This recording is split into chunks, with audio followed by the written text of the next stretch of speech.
Olá a todos, meu nome é Andréa Cândido dos Reis, sou professora do Departamento de Materiais Dentários e Prótese da Faculdade de Odontologia de Ribeirão Preto, da Universidade de São Paulo, e essa é a nossa segunda aula sobre materiais protetores pulpares.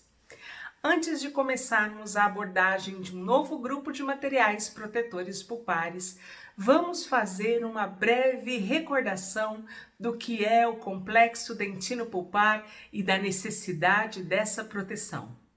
Na primeira aula, vimos que o complexo dentino-pulpar é formado pela dentina e a polpa, e essa necessidade da proteção desse complexo se deve em função dos diferentes tipos de estímulos e degradação do esmalte dentina e da profundidade da cavidade.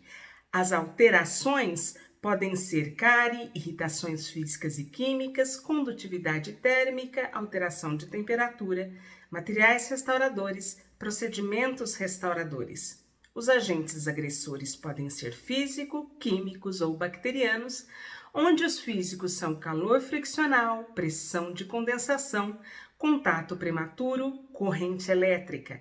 Os agentes químicos, agentes de limpeza cavitária e materiais protetores ou restauradores. E os bacterianos, o tecido resultante dos tecidos cariados. As características ideais de um material protetor pulpar são a proteção do complexo dentino-pulpar, a biocompatibilidade, a atividade antimicrobiana, adesão à estrutura dentária, liberação de flúor, remineralização da superfície dentinária, estímulo e produção de dentina terciária, bem como a inibição de íons metálicos de restaurações com amálgama ou metálicas e a necessidade de se evitar a infiltração de elementos tóxicos ou irritantes de materiais restauradores, promovendo um vedamento marginal das restaurações. Características importantes são a resistência, principalmente resistência à compressão e solubilização. Fatores como a profundidade da cavidade, a extensão da cavidade, o tipo de material restaurador, a idade do paciente é o determinante de qual material se deve indicar e se essa proteção deverá ser direta ou indireta.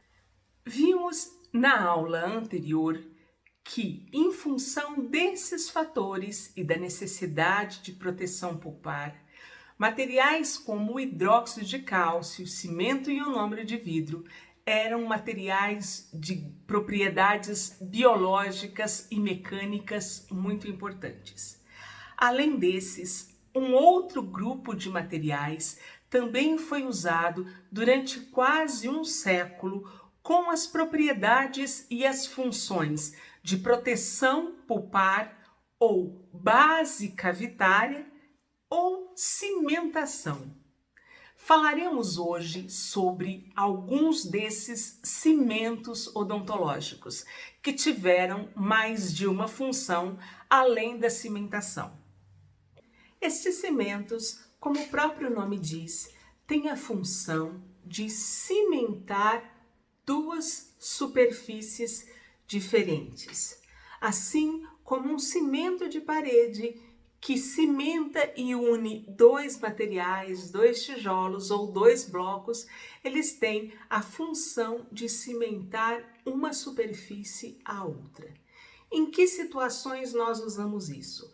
Como nós dissemos, esses materiais tiveram por muito tempo dupla função, que seria a proteção pulpar, a formação de uma base anterior ao material restaurador e posteriormente começaram a ser usados exclusivamente como cimentos.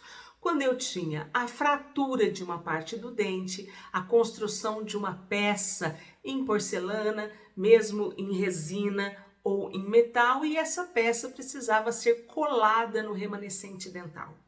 Também quando era a devida necessidade de se cimentar núcleos metálicos fundidos em dentes que tinham sofrido tratamento endodôntico e necessitavam de uma coroa. Entretanto, com o desenvolvimento dos materiais odontológicos, esses cimentos eles foram constantemente perdendo seu papel e perdendo sua utilidade para os cimentos resinosos. Isso devido à conquista do desenvolvimento das técnicas e princípios de adesão. E também para os cimentos do tipo ionômero de vidro, que são cada vez mais utilizados para a função de base, no caso dos cimentos de ionômero de vidro, e de cimentação, no caso dos cimentos resinosos.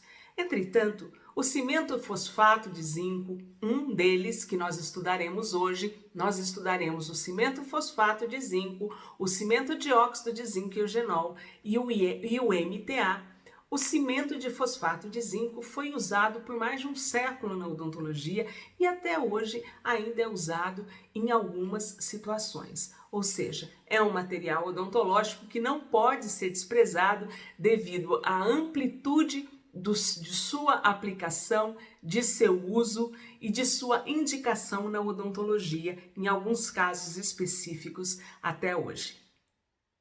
Iniciemos então pelo cimento dióxido de zinco e eugenol.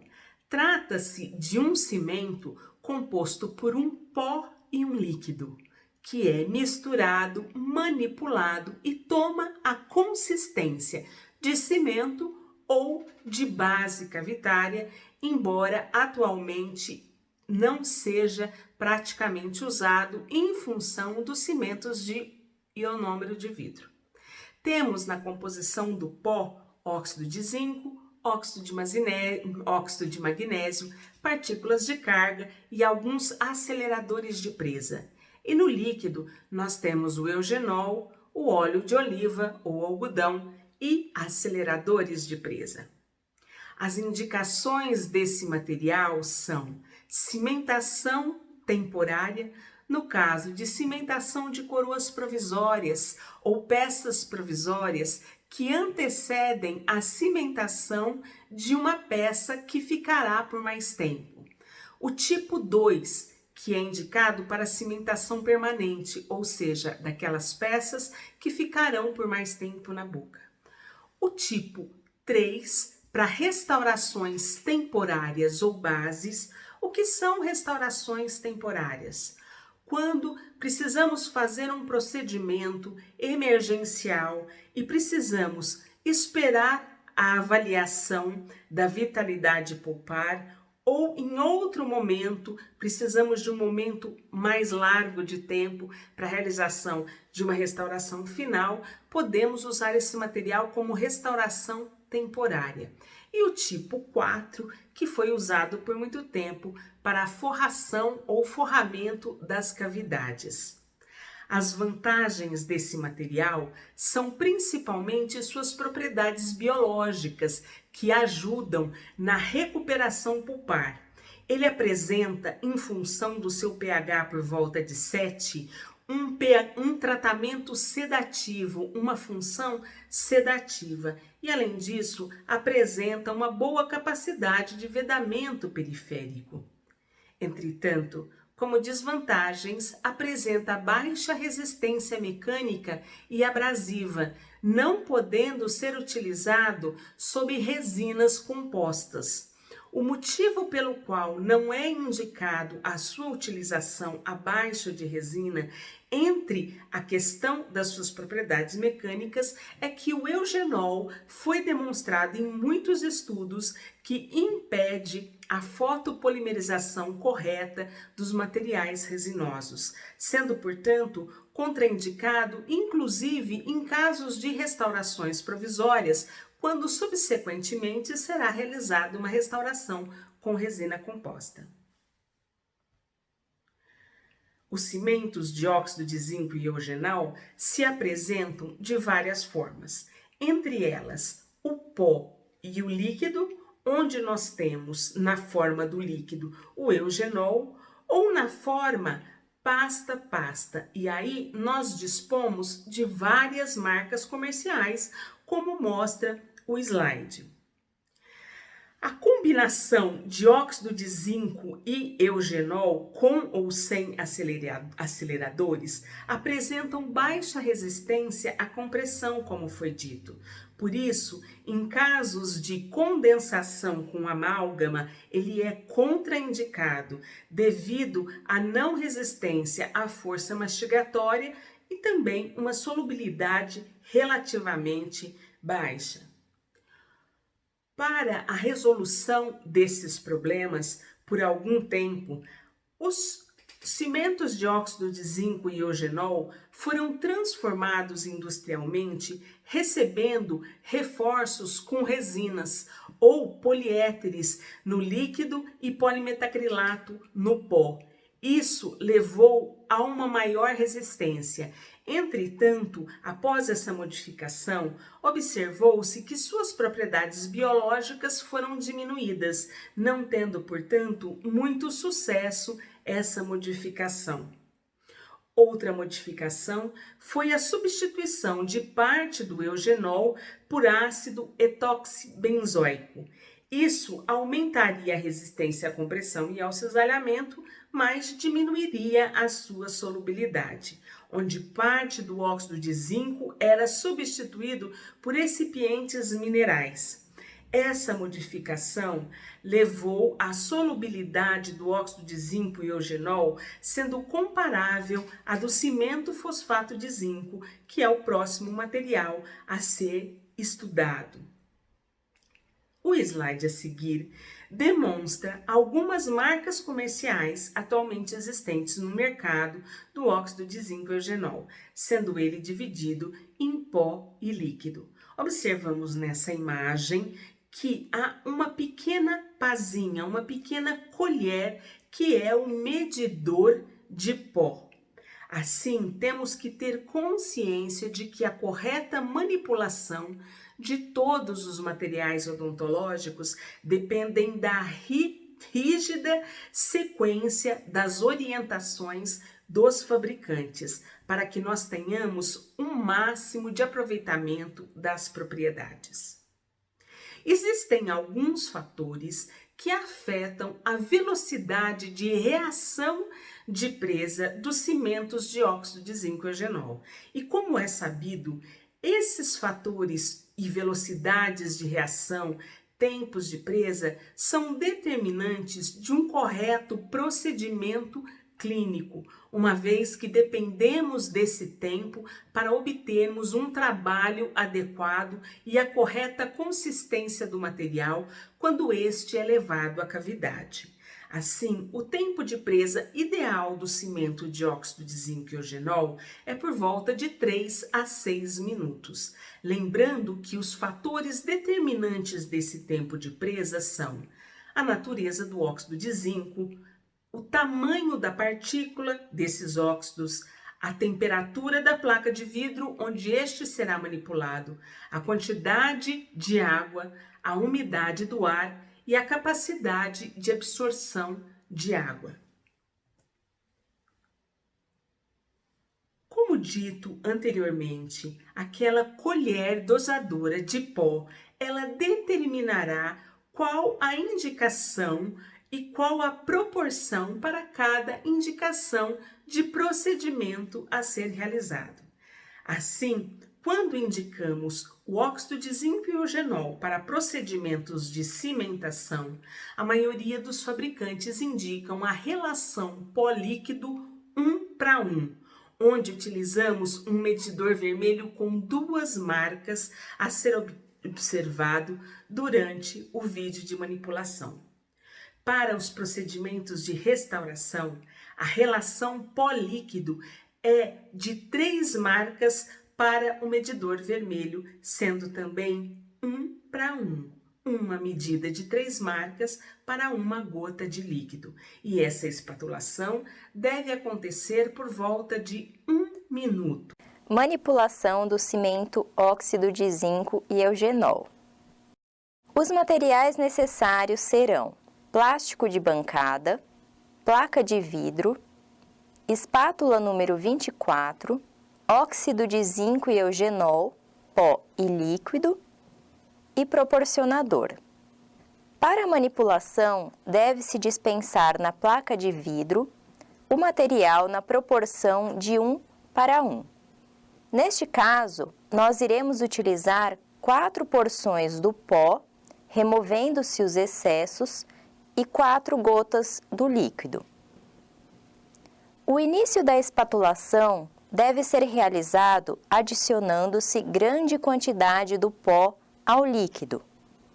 A incorporação deve ser realizada aplicando-se grande pressão com a espátula, de forma que o líquido umedeça totalmente o pó, sempre com movimentos de pressão e compressão.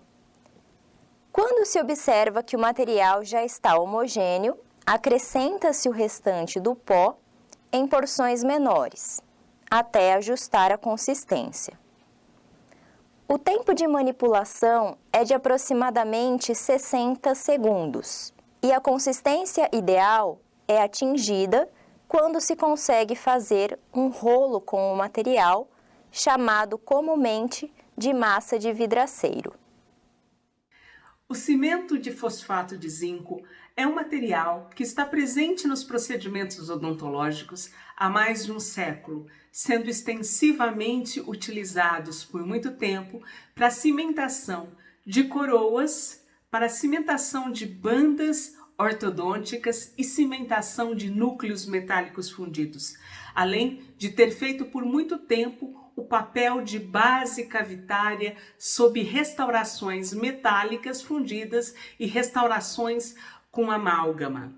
O cimento de fosfato de zinco, que atualmente tem sido, com o tempo, substituído pelo cimento de ionômero de vidro, no caso das bases cavitárias, e pelos cimentos resinosos, no caso das bandas ortodônticas, e das coroas metálicos fundidas e dos pinos, dos núcleos metálicos fundidos, inclusive pela introdução na odontologia dos pinos de fibra de vidro, que necessitam uma cimentação adesiva, ele possuía a sua indicação para cimentação, restauração temporária e restauração intermediária, além de base, onde os cimentos do tipo 1 eram indicados para restauração indireta e cimentação de aparelhos ortodônticos.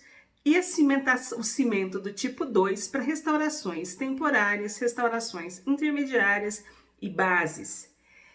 É apresentado na forma de pó e líquido, onde o pó é composto por óxido de zinco, 90%, óxido de magnésio, 10%, e o líquido por ácido fosfórico, água e fosfato de alumínio. Durante a mistura, acontece o ataque das partículas de pó pelo ácido e liberação de íons de zinco para o líquido.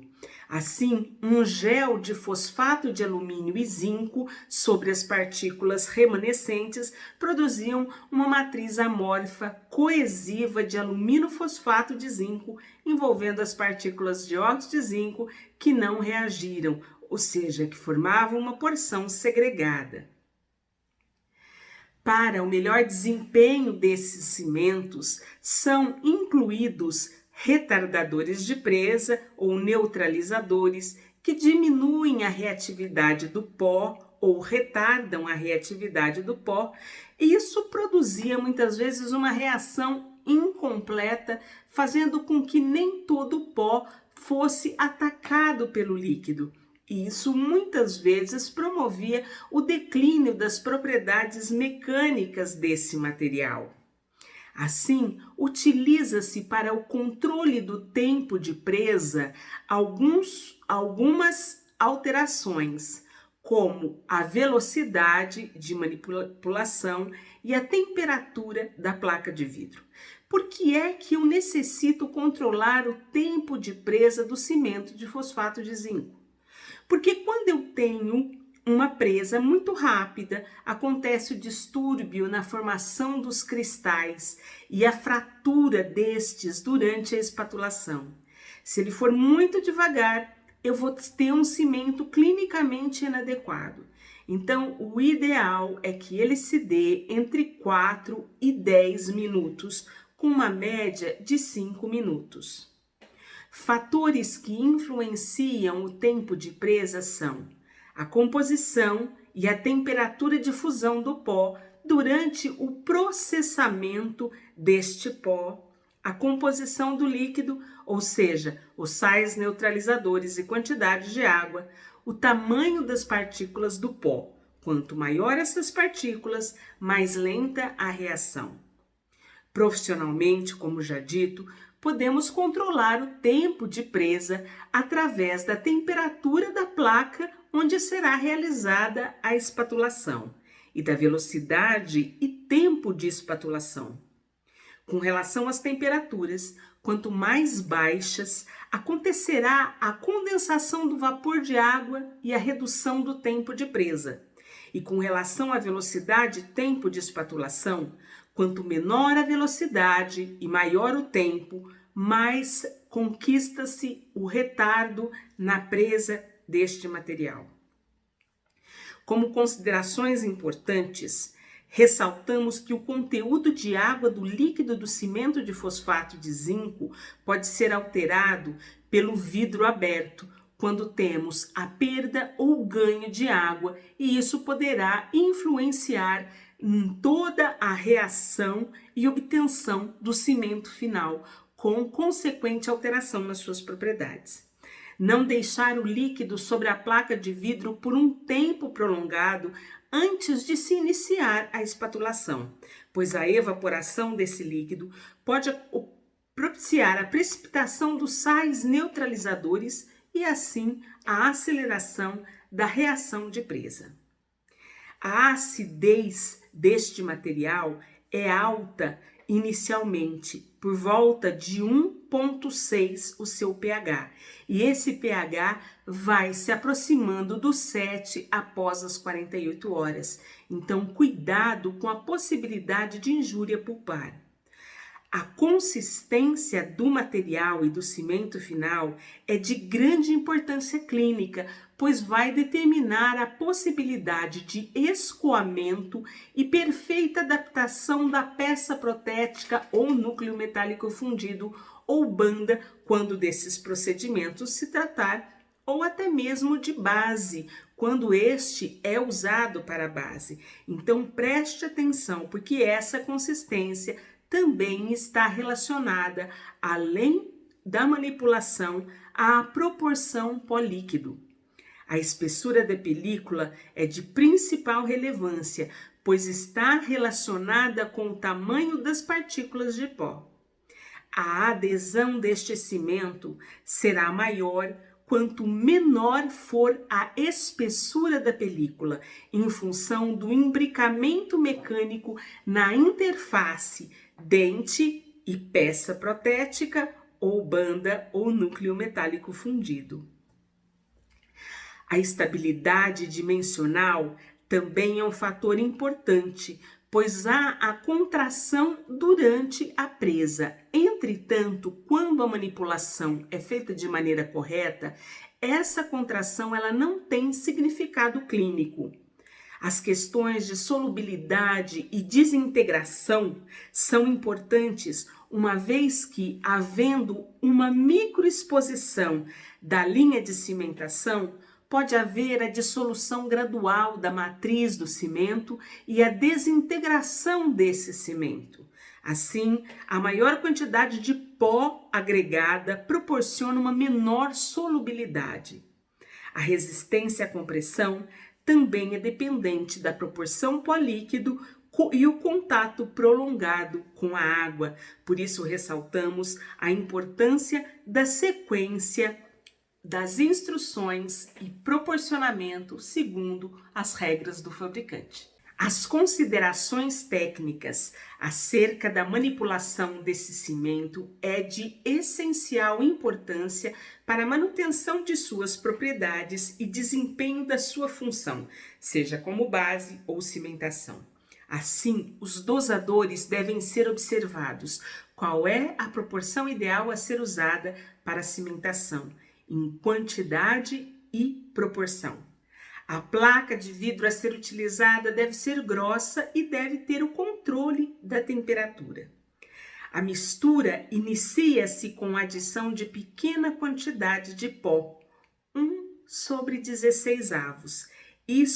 Essa divisão é importante para que ocorra a neutralização do ácido. A adição sequencial de pequenas quantidades de pó em movimento circular e rápido na extensão de toda a placa é muito importante e deve acontecer por um tempo de 1 minuto e meio.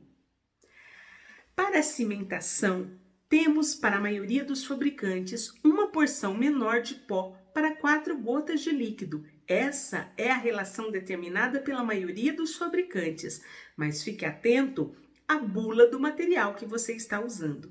E, para a base, uma porção maior de pó para 4 gotas de líquido. Esta é a relação determinada, entretanto, fique de olho no material que você está usando. Para a espatulação, siga 1/16 de manipulação por 10 segundos, seguidos por 1/16 por mais 10 segundos, 1/8 por 10 segundos, 1/4 por 15 segundos, outro 1/4 por 15 segundos e a última parte de 1/4 por 30 segundos, garantindo 1 minuto e meio de espatulação.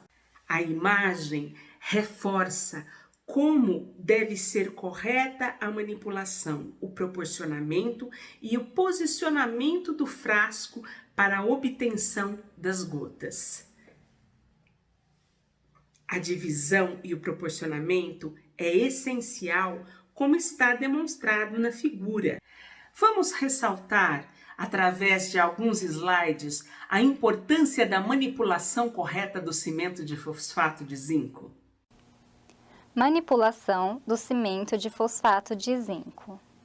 Os materiais necessários serão plástico de bancada, placa de vidro, espátula número 24, proporcionador e o cimento de fosfato de zinco, pó e líquido. Para a manipulação, inicialmente deve-se proporcionar uma medida do pó, retirando os excessos, e 4 gotas do líquido na placa de vidro. Para dispensar as gotas, é importante que o frasco esteja na posição vertical, a fim de impedir a inclusão de bolhas. Inicia-se então a divisão das frações do pó. Para isso, a porção é dividida inicialmente em 4 partes iguais. Em seguida, uma dessas 4 partes é dividida em 2 partes menores e, novamente, uma dessas partes menores é dividida ao meio. A primeira porção, de 1/16, deve ser manipulada por 10 segundos, assim como a segunda e a terceira porção, de 1/8. A quarta e a quinta porções, de 1/4, devem ser manipuladas por 15 segundos cada, e a última porção por 30 segundos, totalizando 1 minuto e meio de manipulação. A espatulação deve cobrir a maior área possível da placa de vidro, para neutralizar o ácido. Após o término da manipulação, a consistência final deve ser verificada pela formação de um fio ao levantar a espátula. O último tema dessa aula é um protetor pulpar, também um cimento, chamado agregado trióxido mineral, ou MTA. É um material revolucionário para tratamentos complexos como perfurações de furca e também proteção pulpar. Acreditem, ele é derivado do cimento de Portland, ou seja, esse cimento de parede. É claro que não é esse mesmo cimento, é um material proporcionado dentro de condições de higiene e controle de produtos extremamente limpo, passado por um rígido controle de contaminação e purificação. Assim, nós temos um cimento muito semelhante ao cimento de parede que é utilizado para tratamentos de problemas odontológicos. Um problema bastante grave, que são as reabsorções internas e externas, eram de muito difícil tratamento. E este material tem apresentado resultados excelentes. Vamos ver algumas características desse material e, em seguida, o vídeo demonstrando como se faz a sua manipulação. O agregado de trióxido mineral, ou MTA, se configura como um expressivo agente de proteção pulpar e indução da formação de ponte de dentina, obliterando essa exposição pulpar. Ele tem, além de uma grande biocompatibilidade, uma excelente atividade antimicrobiana, uma elevada resistência mecânica em comparação a todos os outros cimentos e a grande vantagem e a possibilidade de ser utilizado em superfícies úmidas, algo até então impensável em todos os outros materiais odontológicos. Um dos seus problemas é o elevado tempo de presa, uma vez que este se dá somente em presença de umidade, e também o alto custo, uma vez que foi determinado que um grande processamento deve ser feito a este material até que ele se torne biocompatível. A sua composição temos principalmente o silicato tricálcico, o aluminato tricálcico, o óxido de silicato e pequenas partículas de óxidos minerais e óxido de bismuto. Assim, concluímos que este material é de grande importância pela sua utilização. Vamos ver agora um vídeo que demonstra como se faz a manipulação e reforçar a aplicação deste material. Olá! Na videoaula de hoje, iremos abordar o material odontológico agregado trióxido mineral, conhecido como MTA. Esse material é um cimento endodôntico biocerâmico, composto por óxidos minerais na forma de partículas finas e hidrofílicas. Sua composição assemelha-se ao cimento Portland, utilizado na construção civil. O MTA é um material de escolha para situações adversas na endodontia, como casos de proteção pulpar direta, pulpotomia, reabsorção radicular, apsificação ou apsigênese, regeneração pulpar, perfuração de furca e de raiz e retroobturação. O MTA promove ainda excelente vedamento e induz a formação de uma barreira biológica. Ao contrário de outros materiais odontológicos, pode ser aplicado na presença de umidade e apresenta vantagens como excelente radiopacidade, sendo mais radiopaco que a dentina e o osso, alta resistência à compressão e pH alcalino, o que confere atividade antimicrobiana. Esse material apresenta-se na forma de cápsulas pré-dosadas, duas pastas, seringa automisturadora ou na forma de pó e líquido. Dependendo da marca comercial, o pó pode apresentar-se em um frasco com uma pá dosadora ou em sachês previamente dosados. Podemos encontrar no mercado o MTA cinza e branco. Nessa videoaula, nós iremos manipular o MTA cinza, cujo pó é composto por 3 óxidos, de cálcio, alumínio e silício. O óxido de bismuto é adicionado para conferir radiopacidade e o líquido utilizado é a água destilada. Para a manipulação, deve-se utilizar placa de vidro e espátula esterilizadas. Segundo o fabricante, deve-se proporcionar uma medida da pá dosadora para 1 gota de água destilada. O pó é adicionado aos poucos ao líquido e a manipulação deve ser realizada por 30 segundos, até que se obtenha uma massa de consistência arenosa e manipulável. O MTA pode ser levado ao local da aplicação com o auxílio de um porta-amálgama e deve ser utilizado imediatamente após a manipulação, pois sofre cinérese. Terminamos assim essa breve explanação a respeito de materiais protetores pulpares que incluem os cimentos e quando esses cimentos são aplicados para cimentação ou para base e forramento. Vamos a uma breve revisão? Confira no slide. O slide a seguir mostra um breve resumo da relação do material protetor pulpar com a profundidade da cavidade. Quando temos uma cavidade rasa ou média e a restauração for feita com amálgama, no passado usamos muito verniz cavitário. No caso das resinas compostas, o cimento adesivo faz o papel de protetor pulpar. Em cavidades profundas, utilizamos o cimento ionômero de vidro ou o hidróxido de cálcio mais verniz quando se fazia amálgama. Para restaurações com resina, usa-se o cimento ionômero de vidro mais o sistema adesivo e, quando houver a necessidade, hidróxido de cálcio. Em cavidades muito profundas, no caso do amálgama, usava-se o hidróxido de cálcio ou o hidróxido de cálcio mais CIV mais verniz. Para resina, hidróxido de cálcio, cimento ionômero de vidro e o adesivo. E em restaurações com cimento de ionômero de vidro, usamos o hidróxido de cálcio.